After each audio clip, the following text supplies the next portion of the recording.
ಭೀಕರ ರಸ್ತೆ ಅಪಘಾತ, ಟಿಪ್ಪರ್ ಇನೋವಾ ನಡುವೆ ಮುಖಾಮುಖಿ ಡಿಕ್ಕಿ, ಇಬ್ಬರು ಸಾವು, ಮತ್ತಿಬ್ಬರ ಸ್ಥಿತಿ ಅತ್ಯಂತ ಗಂಭೀರವಾಗಿರುವ ಘಟನೆ ಚಿಂತಾಮಣಿ ಚೇಳೂರು ರಸ್ತೆಯ 11ನೇ ಮೈಲಿನ ದಿಬ್ಬೂರಹಳ್ಳಿ ಪೊಲೀಸ್ ಠಾಣಾ ವ್ಯಾಪ್ತಿಯಲ್ಲಿ ಇಂದು ಮಧ್ಯಾಹ್ನ ನಡೆದಿದೆ.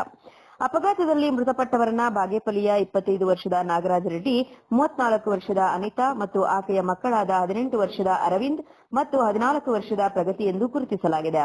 ಇನೋವಾ ಕಾರು ಬಾಗೇಪಲ್ಲಿಯಿಂದ ಚಿಂತಾಮಣಿಯ ಸಂಬಂಧಿಕರ ನಾಮಕರಣಕ್ಕೆ ಬರುತ್ತಿದ್ದೆ ಅಪಘಾತದ ಎಸಗಿದ ಟಿಪ್ಪರ್ ಲಾರಿ ಚಿಂತಾಮಣಿಯಿಂದ ಬಾಗೇಪಲ್ಲಿಯತ್ತ ಚಲಿಸುತ್ತಿದ್ದು ಎನ್ನಲಾಗಿದೆ. ಇನ್ನು ಟಿಪ್ಪರ್ ಚಾಲಕ ಅಪಘಾತದ ಸ್ಥಳದಲ್ಲಿಯೇ ವಾಹನ ಬಿಟ್ಟು ಪರಾರಿಯಾಗಿದ್ದಾನೆ. ಇಂದು ಮಧ್ಯಾಹ್ನ ವೇಗವಾಗಿ ಬಂದ ಟಿಪ್ಪರ್ ಹಾಗೂ ಇನೋವಾ ಕಾರಿನ ನಡುವೆ ಭೀಕರ ಡಿಕ್ಕಿ ಸಂಭವಿಸಿದೆ. ಅಪಘಾತದ ತೀವ್ರತೆಗೆ ಕಾರು ಸಂಪೂರ್ಣವಾಗಿ ನಜ್ಜುಗುಜ್ಜಾಗಿದ್ದು, ಒಳಗೆ ಸಿಲುಕಿದ್ದ ಪ್ರಯಾಣಿಕರನ್ನ ಹೊರತೆಗೆಯಲು ಸಾರ್ವಜನಿಕರು ಹರಸಾಹಸ ಪಡಬೇಕಾಯಿತು. ದುರ್ಘಟನೆಯಲ್ಲಿ ಕಾರಿನಲ್ಲಿದ್ದ ಓರ್ವ ಪುರುಷ ಮತ್ತು ಓರ್ವ ಮಹಿಳೆ ತೀವ್ರ ರಕ್ತಸ್ರಾವದಿಂದಾಗಿ ಸ್ಥಳದಲ್ಲಿಯೇ ಕೊನೆಯುಸಿರೆಳೆದಿದ್ದಾರೆ.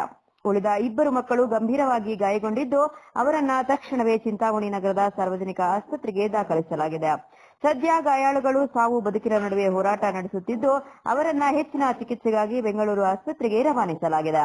ಸ್ಥಳಕ್ಕೆ ಧಾವಿಸಿದ ದಿಬ್ಬೂರಹಳ್ಳಿ ಪೊಲೀಸರು ಸ್ಥಳ ಪರಿಶೀಲನೆ ನಡೆಸಿದ ನಂತರ ವಾಹನಗಳನ್ನ ಅಪಘಾತದ ಸ್ಥಳದಿಂದ ತೆರವು ಮಾಡಿದ್ದು, ಮೃತರ ಗುರುತು ಪತ್ತೆ ಹಚ್ಚುವ ಕಾರ್ಯ ಮುಂದುವರೆದಿದೆ. ಅತಿ ವೇಗದ ಚಾಲನೆಯೇ ಈ ದುರಂತಕ್ಕೆ ಕಾರಣವೆಂದು ಪ್ರಾಥಮಿಕ ತನಿಖೆಯಿಂದ ತಿಳಿದು ಬಂದಿದೆ. ದಿಬ್ಬೂರಹಳ್ಳಿ ಪೊಲೀಸರು ಪ್ರಕರಣ ದಾಖಲಿಸಿಕೊಂಡು ಮುಂದಿನ ಕ್ರಮ ಕೈಗೊಂಡಿದ್ದಾರೆ. Imran Khan, CTV news, Chintamani.